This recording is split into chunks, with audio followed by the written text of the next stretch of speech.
The Jeffrey Epstein files. 3 million documents, 2,000 videos, 180,000 images. It's an almost incomprehensible amount of material. The question we have to ask is, why? Why would anyone create such an exhaustive permanent record of their own crimes? The scale of it gives us the answer. This wasn't just a record of one man's depravity. It was a catalogue of the corruption of the global elite.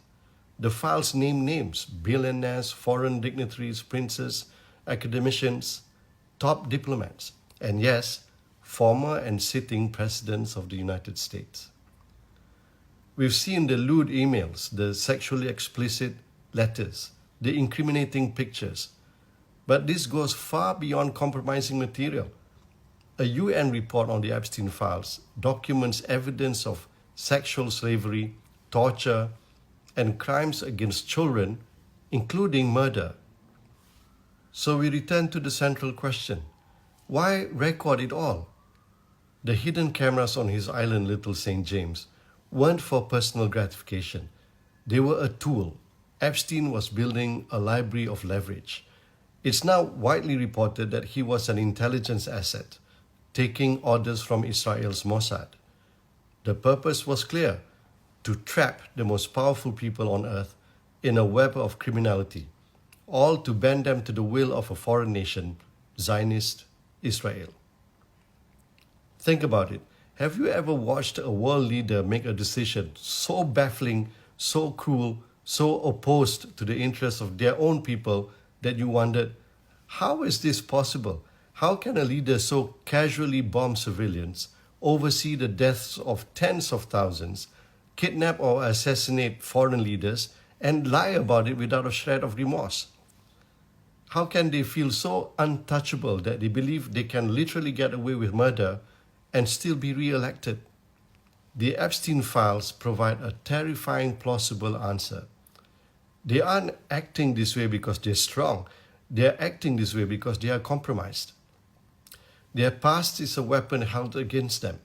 They do what they are told, not out of loyalty, but out of fear.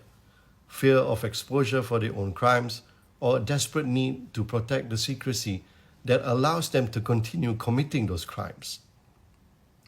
And this brings us to Donald Trump. Look at the chaos of his decision-making, the billions in military hardware sent to Israel, while cutting food stamps, Medicaid, and housing subsidies at home. The weaponizing of tariffs, the unwavering complicity in the war crimes in Gaza, the blind rush toward a new war with Iran, the real possibility of triggering World War III. How else can you explain it? It's not madness, it's submission. It suggests a leader who has no choice. To defy his Zionist handlers would mean the end of his political career and perhaps much more. But to play along ensures power, protection, a billionaire's pension, and the promise of support well into the future.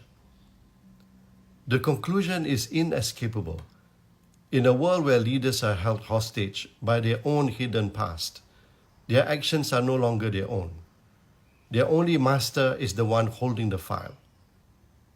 But now, we too have the file. The question is, what are we going to do about it?